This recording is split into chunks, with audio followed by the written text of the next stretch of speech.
Brigitte Lahaie, Sud Radio, le Love Conseil. Alors Philippe Arlin, dans un couple au long cours des crises, forcément on en rencontre, un couple qui vivrait tranquillement du début jusqu'à la fin, ça n'existe pas. Ou très rarement. On est bien d'accord.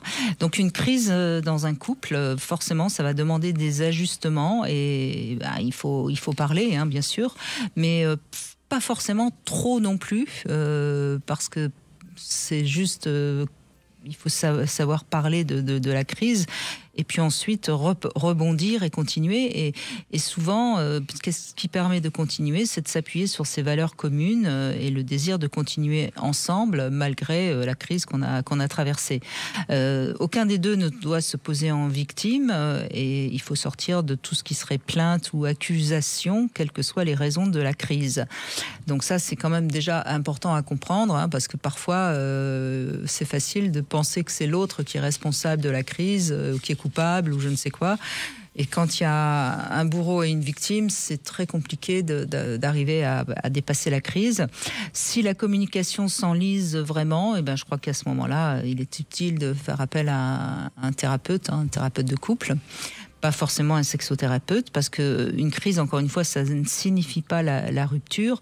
J'aime bien d'ailleurs ce que dit le chaos, c'est une opportunité ou une rupture. Les deux sont possibles dans un moment difficile. Il faut éviter également de se confier trop à l'entourage, parce que c'est pas la peine d'aller ameuter tous les amis de ce qu'on a traversé dans le couple. Et puis je crois qu'il faut aussi savoir garder son intimité, parce que c'est quand même le moment où les corps se parlent, et en général les corps, si tout va bien encore, s'il y a encore de l'amour, ils restent aptes à se parler.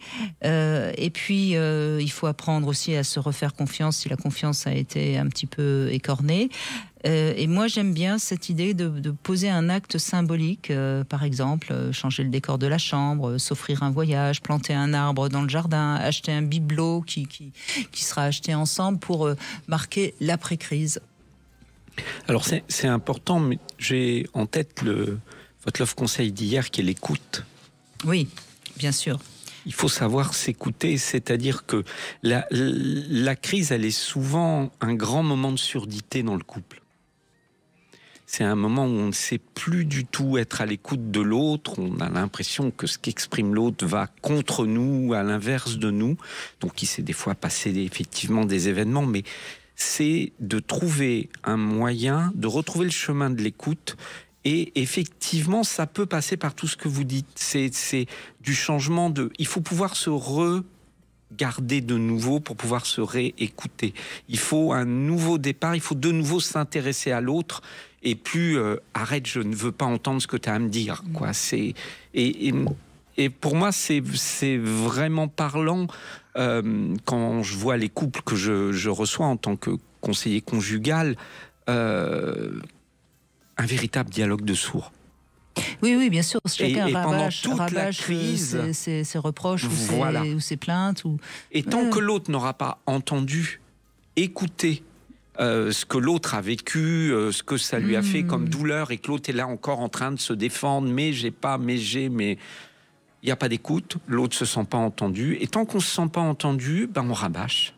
Et donc on tourne en rond, on est en boucle dans cette crise.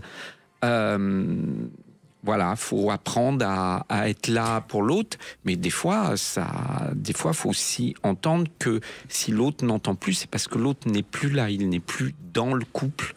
Il y a quelque chose qui a cassé. Et là, malheureusement... on peut recoller parfois les morceaux, tout dépend parfois.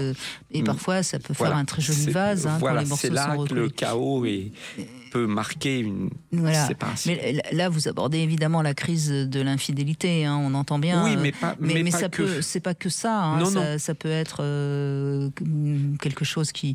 on sature de certains comportements de l'autre, et là, on n'est plus... Ça y est, on a atteint une saturation, donc on est saturé à tout niveau. Mais encore une fois, si on ne se sent pas écouté ou si on a l'impression que l'autre rabâche, c'est là où il est nécessaire d'aller voir une tierce personne. Exactement. C'est que ça tourne en rond. Sinon, on ne peut quoi. pas s'écouter, il faut que quelqu'un nous aide à nous écouter. On est bien d'accord, donc il ne faut pas rester trop longtemps dans ce dialogue de sourds, parce que c'est ça qui tue à petit feu l'amour qui était peut-être encore là.